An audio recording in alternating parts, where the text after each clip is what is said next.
Mr. Nolen, why don't you explain specifically what, well, let me ask. I mean, my reaction was it did not make sense to hand those big booklets to the jury. I suppose if you both think we should, I'll reconsider that. I don't know if you know what he's talking about. I don't think that's... Again, each, if you take each of the various items here.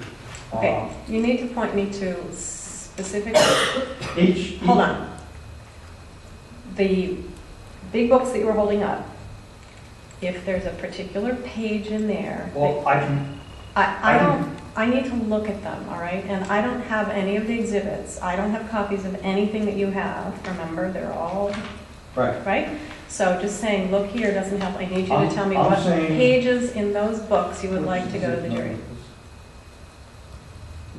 I don't know what the number. I don't know what you're referring to either, Mr. I'm talking about the disability rights Vermont document. Which is already in evidence. Right. Mm-hmm. I'm saying, if she gives you that exhibit. Mm-hmm. Okay. Let me figure out which one it is first.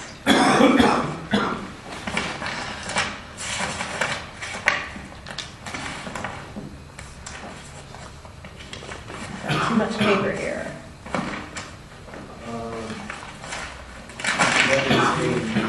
A and B? Defendants A and B. Okay.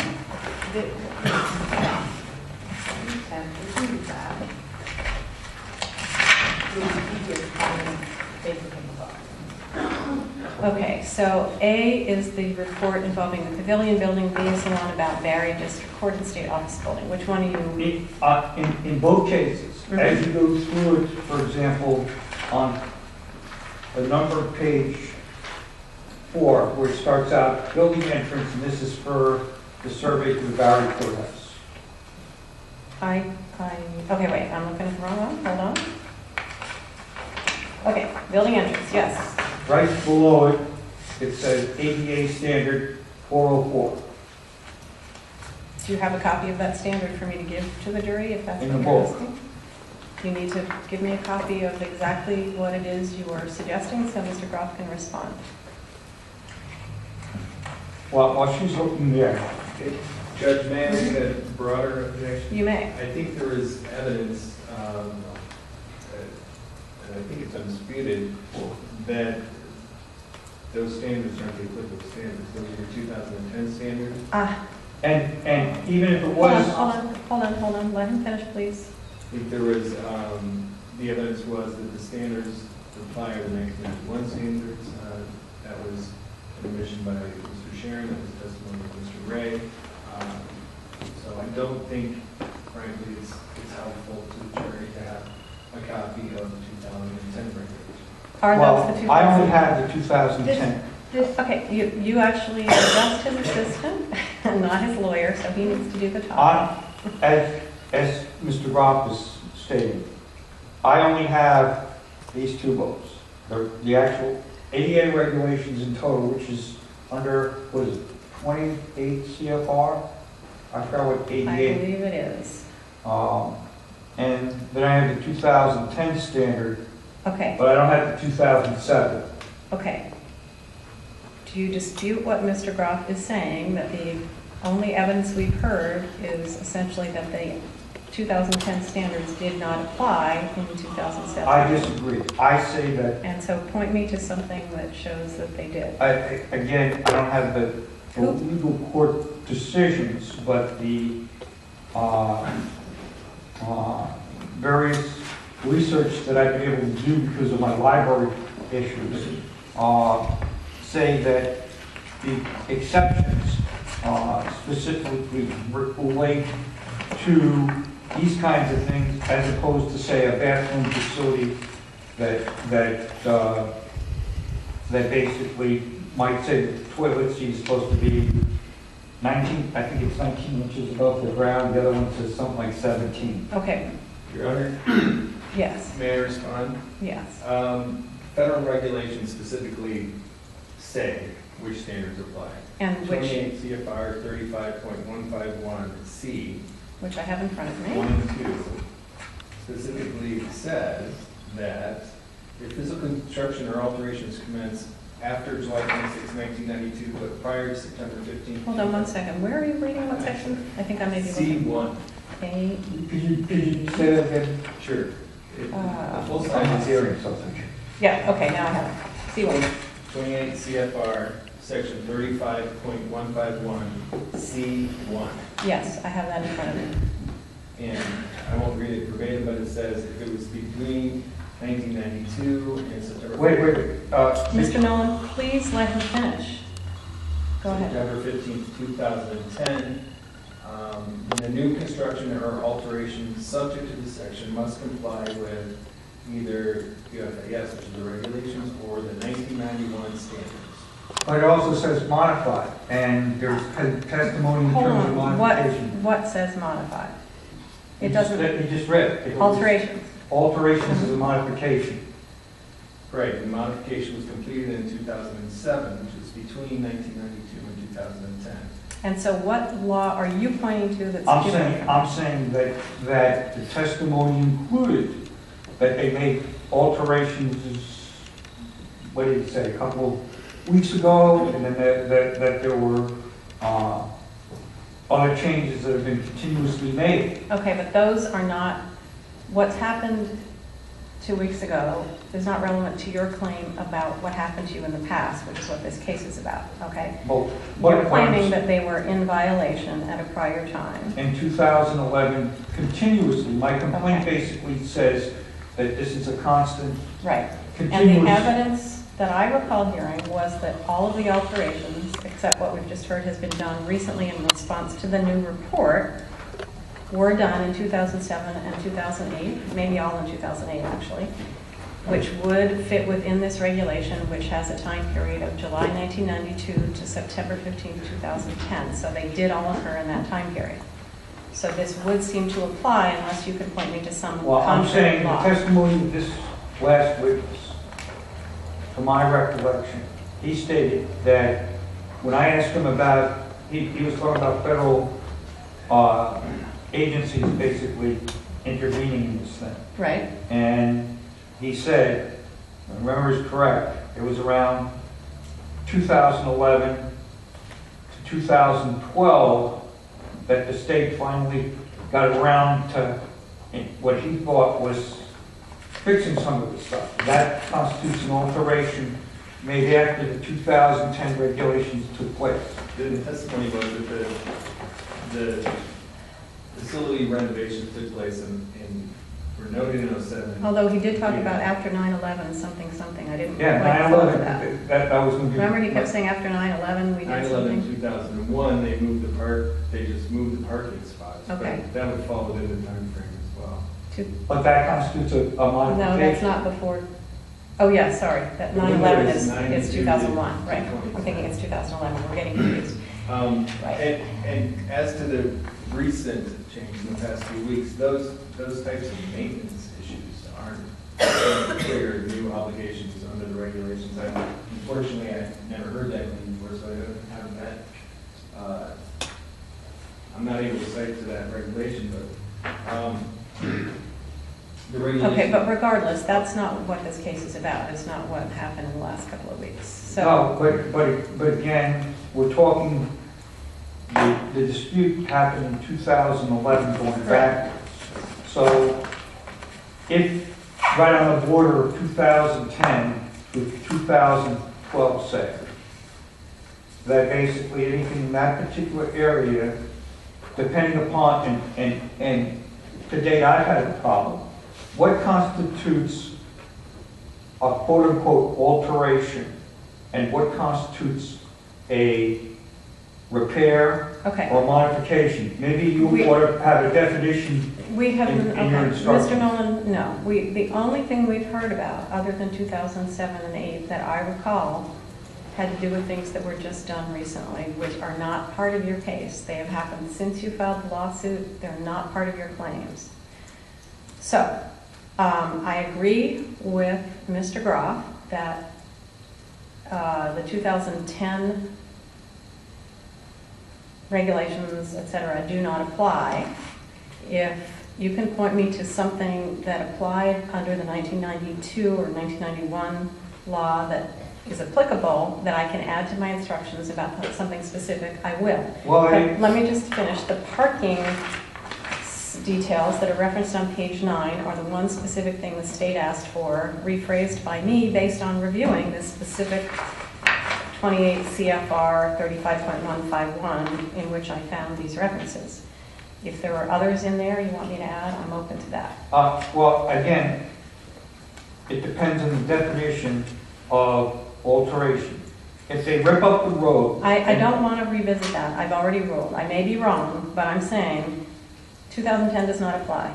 You know, maybe the Supreme Court will disagree, but Mr. Nolen, I don't want to keep arguing. This guy testified in terms of after 2010 and 2011. And I may be wrong, and that's what appeals are for, but I don't want to keep arguing about it. That's my decision. But why can't you put an instruction that basically lets the jurors determine during the particular time frame? In other words, if you find that these alterations took place here, then this is the way you should think about it. If it took place after this time, but not after this time, you do that. Okay. If there were... And like three separate stages. I understand what you're saying, and that's how I originally had thought I might have to instruct the jury if there was evidence of different time periods. But I do not believe there has been any evidence of different time periods, and therefore there is no disputed fact on that for the jury to have to consider. That's why. And then, okay? Again, you have no instructions in terms of a requester's specific disabilities as it relates to basically trying to gain access to a program, i.e. correction services. Tell me on what page you would like me to add something and what you would like it to say, and I will consider whatever you're... Your Honor, I've got vision, I've got other medical problems. There's absolutely no way that I can participate in this trial with the amount of paper and what have you, with the short duration of basically what you're asking me to do. Okay, well, Mr. Nolen, number one, I think you've actually done a pretty darn good job for someone who's not a lawyer of addressing many issues. And I haven't had sleep for 3 days. I sometimes have that same problem, and I don't like it either, but I can't help that. All I'm saying is to participate in a trial, there are certain steps we have to go through. One is determining my instructions. I need you to give me something specific to consider. I can't just have you say, gee, I'd like this general topic addressed, or I don't know what you want. I can't turn around with my disability, and some of them are mental as Valentour has basically said. With my disabilities, to be able to compute everything in the short duration that you're basically giving me. You're not giving me enough time. What are you asking for, Mr. Nolen? Additional time. I know you're not going to... What kind of additional time? A couple of days. Okay. If you had requested a longer period for the trial when we first I started... did. I said from day one, I said, I don't think it's going to be impossible for me to turn around and do all this with my disabilities. I have sleep apnea, I have sleeping problems. Okay. I haven't had sleep for 3 days. Mr. Nolen, calm down, please. Let's not get more upset. I don't actually recall that you asked me to schedule more than 2 days of trial. Perhaps I'm forgetting. I could be wrong. I do make mistakes. That's why we have a Supreme Court, because I can't be right 100% of the time, even if I try. So maybe you did. Generally speaking, when people ask me for a longer trial, I give them what they asked for. I mean, if you said 6 months, I'd say no. But if you said 3 or 4 days, I would say yes. So, I asked you in terms of the discovery stuff. I asked you for the jury draw. I said that I've had to forego operations. Mr. Nolen, please.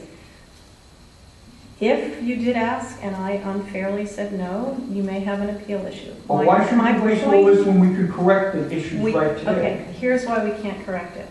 Because the jury was only told that they needed to be here these 2 days. I did warn them potentially they might have to come back on the next business day, meeting Monday, to finish their deliberations if they don't finish tonight. And we may need to do that, and we will if we have to. They were not asked to miss any other work or whatever and to make plans for anything more. We don't schedule juries for extra time. I have never done it in 15 years. That's why we try to plan as well as we can how long a jury trial will take. If it was a bench trial, which I certainly offered, but you didn't agree to, I could easily find more time. I can't do that with the jury, okay? Number two, even if I could, my schedule is completely filled, I think, for the next 2 months almost. So we can't really do that. I don't have the ability, okay? So, It's not open. your objections are noted for the record. You can raise them in an appropriate way another time, but right now I need to finalize my instructions. If there's anything else you'd like me to ask, this is your time to do it, so. Again, I'll basically ask for I pointed that, I believe there's only about 7 or 8, and they're all spelled out, 208, 502, 404, 405,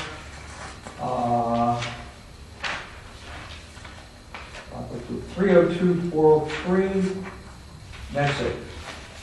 A couple of standards. And those are from the 2010 The standards, right? No, the standard is the standard. In other words, let's say whatever the standard number was in 2007, just like the statute, when they change the standard, they keep the same number. They just change the language within that Okay, standard. if you can show me that the 1991, I never remember if it's 91 or 92, but whichever it is. If you can show I me- don't have access to it, Okay, then I'm not aware of it being. and I say this court does have an obligation, if its obligation is to give the statutes and regulations and so forth to the jurors, the burden of producing those, especially in a pro se case, it's at the option of the attorneys, falls directly on the judge, the trial judge. Well, I do my best guessing without having something submitted by you before trial. It is the party's job to submit their proposed instructions to help them figure out what their claims are, and I'm doing the best I can. How can I? So, Mr. Nolan, I'll let I'm the denying Commission on your Judicial request. Conduct take it then. That would be fine. So, Mr. Groff, do you have any requested changes? Yes, Judge. Point me to the page if you would on each thing. I would. Come on, Karen. I don't even know where my papers. Your Honor, on page 9, Yes. at the bottom of the page there's number 4. I hold on. don't even know where my copies are. All right, why don't you find your copy, and I realize I am actually looking at the wrong version, because I have the one with the changes and the pages changed, so let me get I'm this right. one. I'm on page 10 here. 6, 7, 8. 10. Okay, bottom of page 9, paragraph 4, shoot. Wait. Oh, yeah, I'll wait for you, I'll wait for you. There. Let me know.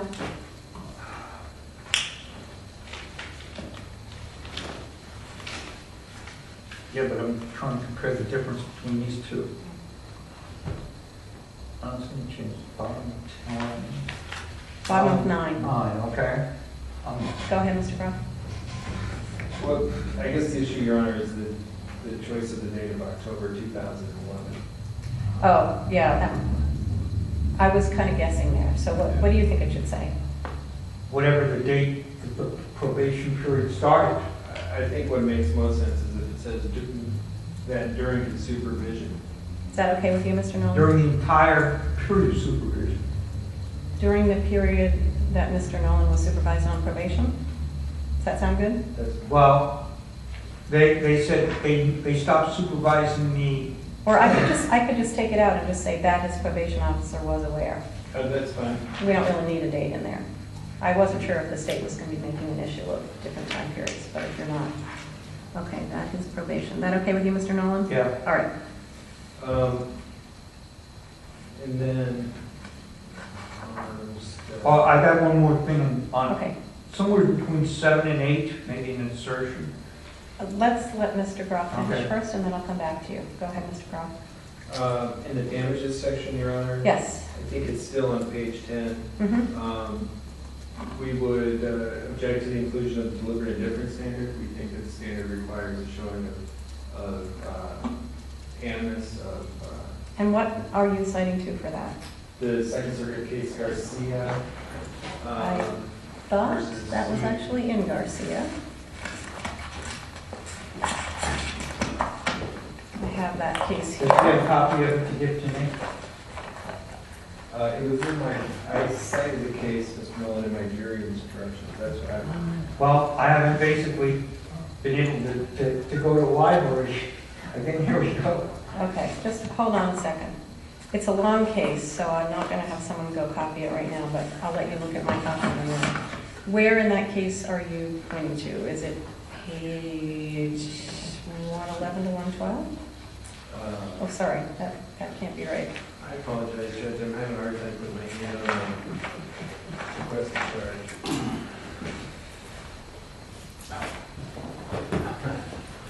My colleague has.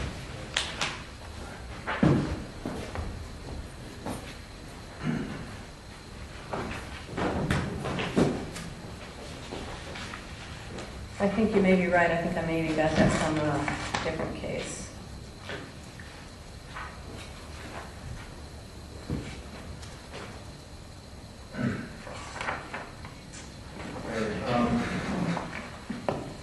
So the site is page 107 of the Garcia versus SUNY Health Sciences Center for Brooklyn, 2001 case.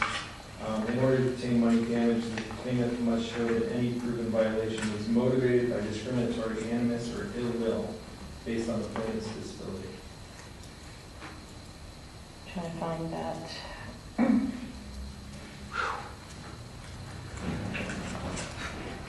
107? That is, yes. Hopefully I said it there.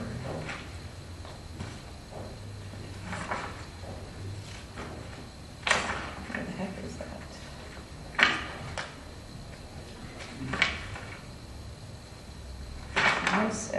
There we go, 107, all right.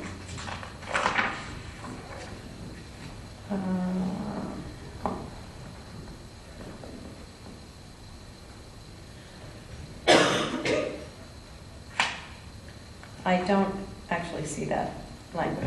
Can you show me? I don't have the case. Okay.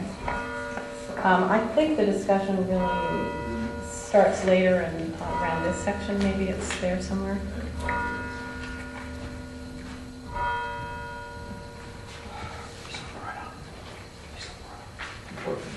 Something like that. Piece of paper.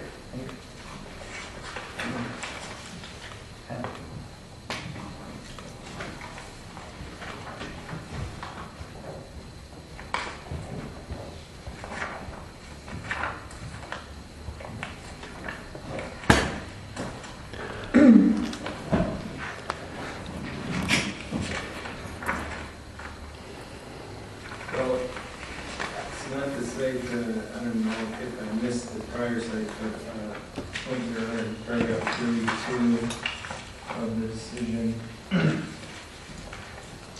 where they're summarizing the prior holding that everything. Hold on one second.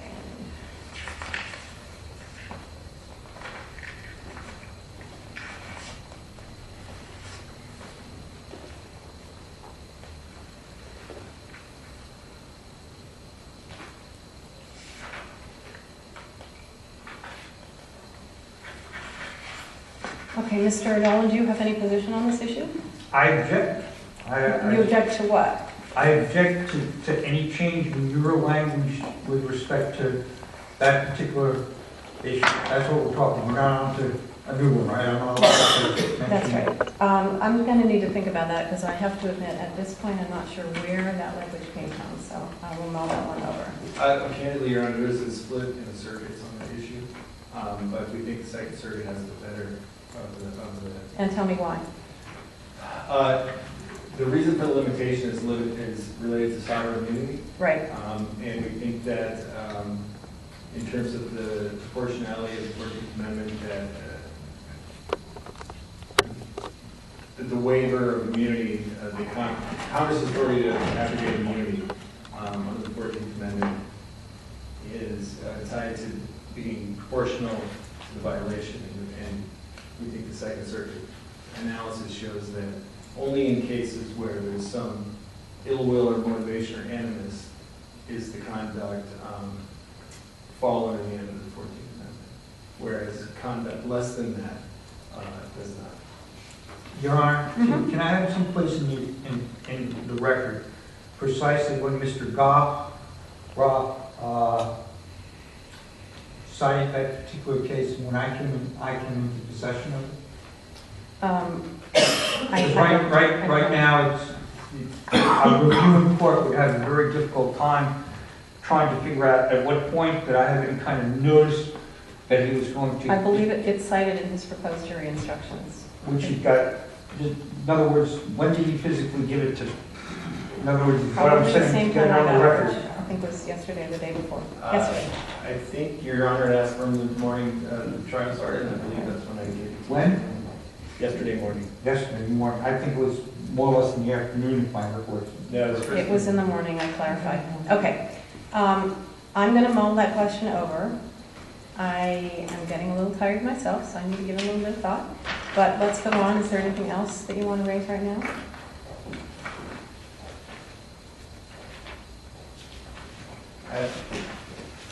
No, Your Honor. Okay. Mr. Nolen, you had something?